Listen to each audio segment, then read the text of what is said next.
Сегодня исполнилось 114 лет со дня рождения первой чувашской киноактрисы Тани Юн. Мы находимся на ее могиле, чтобы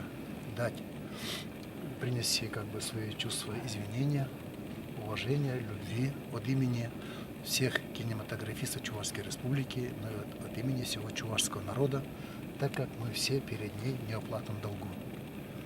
90 лет тому назад она вместе со своим супругом создала чувашское кино и является мамой чувашского кино, а его супруг является отцом чувашского кино.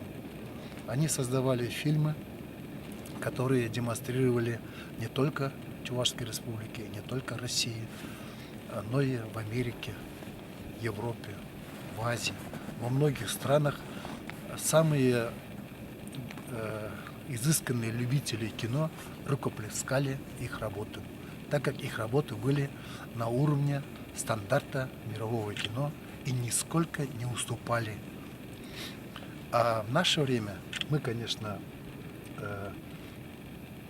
предзнаменование того, что в следующем году исполнится 115 лет со дня рождения Тани Юн и 125 лет со дня рождения Максима Кошинского. Хотели бы, конечно, чтобы в Чебоксарах была и улица Тани Юн, и памятник, наверное, Максиму Кошинскому и Тане Юн. И нам бы хотелось, чтобы этот памятник стоял в сквере имени Максима Кошинского и Тани Юн. Спасибо, Таня, мы тебя любим, ты всегда с нами.